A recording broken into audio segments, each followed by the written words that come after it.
World top 100 universities లో 100% scholarship తో admission పొందాలనుకుంటున్నారా? India's top competitive exams, IIT, NEET etcetera guidance కావాలన్నా, India and world top universities లో join అవ్వాలన్నా, students and parents కి career counselling కావాలన్నా, మీ కెరీర్ డెసిషన్ డబుల్ చెక్ చేసుకోవాలనుకున్నా 25 ఇయర్స్ ఎక్స్పీరియన్స్ డాక్టర్ సతీష్ గారిని సంప్రదించండి. నమస్తే సార్. నమస్తే అండి.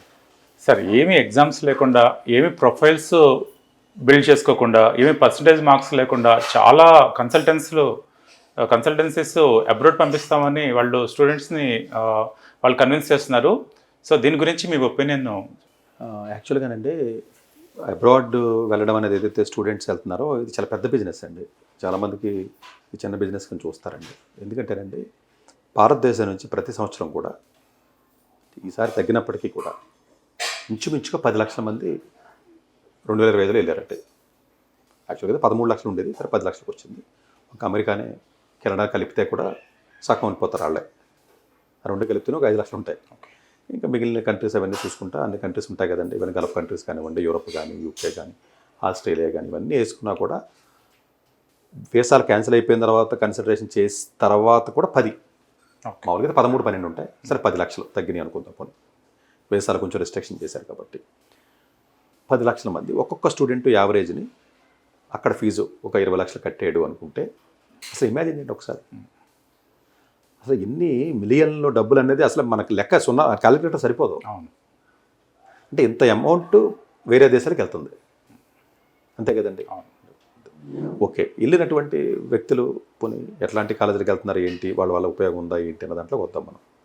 ఒకప్పుడు అంటే ఎక్కడ చదివి ఎలాంటి కాలేజీకి పోయినా మనం చదివే టైంలో అమెరికా వెళ్తే చాలు, కెనడా వెళ్తే చాలు అనుకున్నారు. అప్పట్లో ఏదో అమీర్పేటలో శాప్పో లేకపోతే జావానో ఏదో కోర్స్ నేర్చుకుని పోయారు, బతికారు. వాళ్ళందరూ గ్రీన్ కార్డులు వచ్చి మంచి మంచి కోటేశ్వర్లు అయ్యారు. Okay, fine. వాళ్ళు ఎక్కడైతే దేనికి 10,000 కూడా పనికిరాని అందరూ ఇప్పుడు అక్కడ వెళ్ళి ఒక్కొక్కడో కూడా 1000 కోట్లు సంపాదించిన కూడా ఉన్నారు. ఆ రోజుల్లో నడిచింది అవన్నీ. ఇప్పుడు కొంచెం అవేర్నెస్ ఉంటే వెళ్ళడం బాగానే ఉన్నారు. ఇప్పుడున్న పరిస్థితి మార్కెట్లో ఈ అబ్రాడ్ కన్సల్టెన్సీస్ ఏవైతే మీకు ఉన్నాయో ఇవన్నీ కూడానండి, అబ్రాడ్ సిస్టమ్ ఎట్లా ఉంటుందంటేనండి, పర్టికులర్గా కెనడా అండ్ యూఎస్ఏ అండ్ ఇలాంటి కంట్రీస్లో ఆల్మోస్ట్ మీకు 99% ఆఫ్ ది కాలేజెస్ అన్నిటికి కూడా ఏజెన్సీస్ ఉంటాయి, టైఅప్స్ ఉంటాయండి. 99 అన్న పదాన్ని వాడుతున్నానంటే, not just less than 1% of the కాలేజెస్కి మాత్రం అలాంటివి ఉంటావు. వాళ్ళు ఎప్పుడు కూడా జస్ట్ లైక్ మార్కెటింగ్ అండి. ఇప్పుడు ఎలాగైతే మనకి ఇండియాలో పిఆర్ఓస్ పెట్టి డీమ్డ్ కాలేజీలకి ఫోన్ చేసి పంపిస్తున్నారో, కమిషన్లు ఇస్తున్నారో, అది కొంచెం ఆర్గనైజర్గా జరుగుద్ది, ఇది అనార్గనైజర్గా జరుగుద్ది, అంతే తేడా.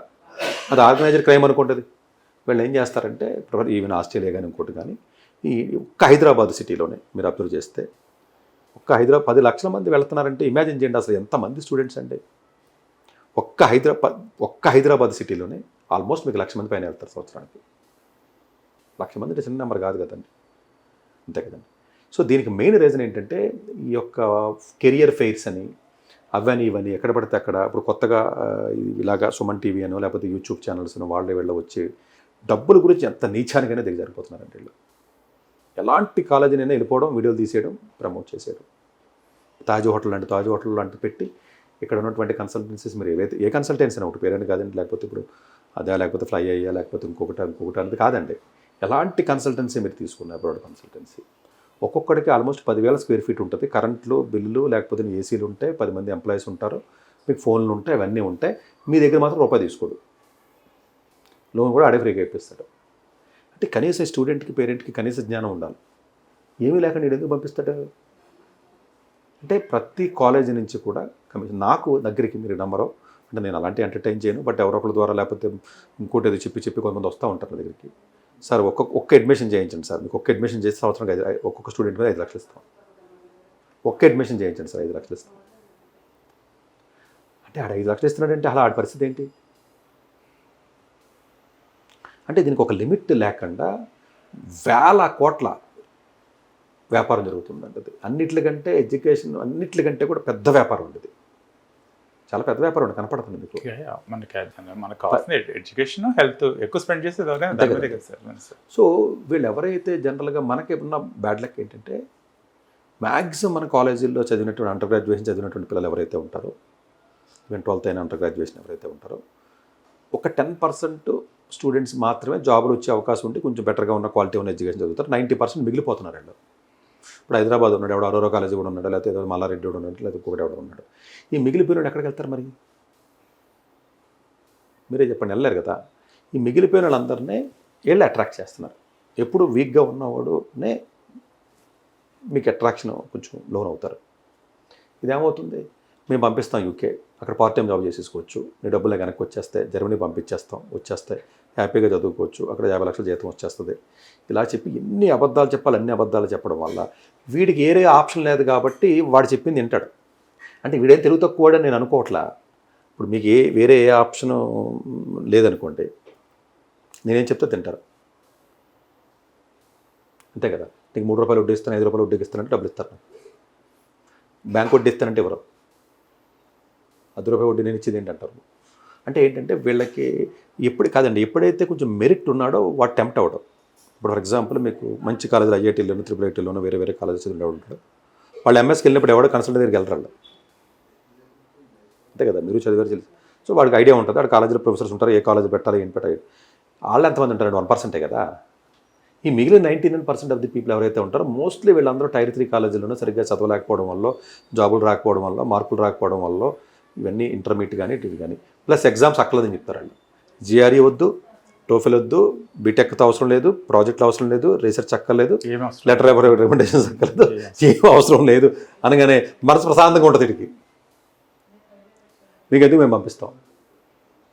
ఇట్లాగా మోసం చేసి 10 లక్షలు, యాక్చువల్గా 10 లక్షల మందిలో కొంచెం బెటర్గా ఉన్న కాలేజీలకు వెళ్ళి చాలా తక్కువ మంది ఉంటారండి. హార్డ్లీ 2-3% కూడా ఉంటారు, ఎందుకంటే ఎక్కువ ఉంటారు.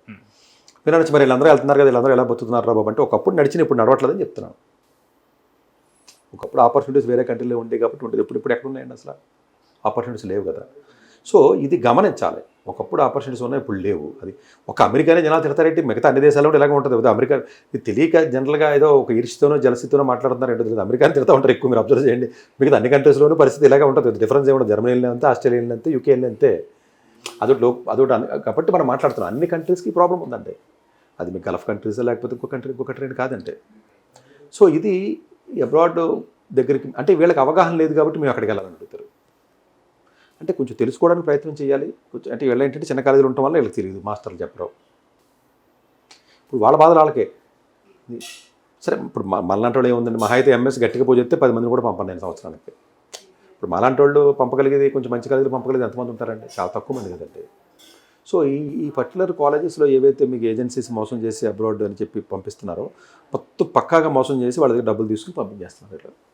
అంటే ఏంటంటే కోడిని నరికి తినేస్తాం కదా, మనం కోడి మీద ప్రేమ ఉండదు, మేకను కోసుకు తినేస్తున్నట్టు వీడికి. ఎందుకురా నేను ఒకళ్ళిద్దరిని అడిగాను, నేను ఎందుకు ఇలా మీరు ఎలా చేస్తారంటే అన్ని మాకెందుకు సార్ వ్యాపారం సార్ ఇది. ఇప్పుడు మీరు మటన్ కొట్టుడి దగ్గరికి వెళ్ళి అడిగారా ఈ క్వశ్చన్ అడిగాడు అన్నాడు ఒకడు. నేను అడిగాను సార్ మటన్ కొట్టుకెళ్ళి మటన్ కోసుకొని అడిగారా మీరు, దాన్ని ఎందుకు చంపేస్తున్నామని చెప్పి నువ్వు అడిగావా అని అడిగాడు. నేను అడగలేదన్నాను, మరి నన్ను ఎందుకు అడుగుతున్నాను అడిగాడు. ఆడికి మటన్ ఎంతో నాకు ఈడు అంతే అని చెప్పాడు. అంటే పెద్ద డిఫరెన్స్ ఏముంది, నాకు నేను వ్యాపారం చేస్తున్నాను, నువ్వు మోసపో నాకు సంబంధం ఏంటి. ఎప్పుడైనా సరే కాంపిటేటివ్ ఎగ్జామ్స్ ఏం రాయకుండా కష్టపడకుండా వచ్చే ఏ అడ్మిషన్ అయినా అది మంచిది కాదు. అది మంచిది కాదు. అంటే ఊరికే ఏదో అడ్మిషన్ ఇచ్చేస్తాము అంటే దట్ ఆల్వేస్ బ్యాడ్ కదా సార్. కష్టపడి కాంపిటేటివ్ ఎగ్జామ్స్ ఏదైనా రాసి, ఈవెన్ యూఎస్లో అయితే దానికి సంబంధించిన జిఆర్ఈ కానీ అదే టోఫెల్ కానీ ఏపీఎస్ కానీ వాళ్ళ కాలేజీ బ్యాక్గ్రౌండ్ ఉండాలి కదా. ఇప్పుడు ఏదో మీరు తొప్పాస్ కాలేజీలో చదివి మార్కులు లేకుండా పాస్ అయ్యడం పంపిస్తారంటే కనీసం ఎలా పంపిస్తారని నేను కనీసం ఆలోచించాలి కదా. ఎగ్జాక్ట్లీ ఆడేందుకు ఇస్తాడు సీటెడ్కి. అవును సార్. మమ్మల్ని ఏం చెప్తారు, మేము బతకద్దాం మేము కూడా వెళ్ళాలి కదా అని అంటారా. అప్పులు చేసుకుని చాలామంది, మీకు యాక్చువల్లీ చాలామంది అప్పులు చేసుకుని పొలాలు అమ్ముకుని వెళ్తూ ఉంటారండి. మొన్న ఒక అమ్మాయి వచ్చిందంటే పేరు నేను అంటే కన్ఫిడెన్షియల్గా చెప్పాం కాబట్టి నాకు చాలా బాధ కలిగిందండి. ఆ అమ్మాయి యూఎస్లో చదువుతుంది, టెక్సాస్ డల్లాస్లో. లోన్ తీసుకెళ్ళింది, 1 crore అయిపోయింది, జాబ్ లేదు, వెనక్కి వచ్చింది. ఏం చేయాలి, ఎలా తీరుతుంది లోన్ మీరు చెప్పండి. అసలు 1 crore లోన్ తీరుతుంది అసలు? 1 crore అసలు ఇండియాలో ఏం చేస్తే 1 crore లోన్ తీరుతుంది? 5,000 జాబ్ కూడా ఎవడు 1 crore ఇంట్రెస్ట్ 10 lakhs అవుతుంది కదా sir. Per annum interest 10 lakhs, bank interest. ఆ 10 lakhs సంపాదించలేదు ఇండియాలో. ఎవడండి 1,00,000 రూపాయలు ఇచ్చిందా పోయి ఎక్కడికి వెళ్ళి చదివిస్తాను? 25,000 జాబ్ కూడా ఎవరు ఎట్లా తీరుస్తారు 1 crore? వెళ్ళిపోయేటప్పుడు తీర్చేద్దామని చెప్పాడు కన్సల్టెంట్ చెప్పాడంటే వెళ్ళిపోయింది.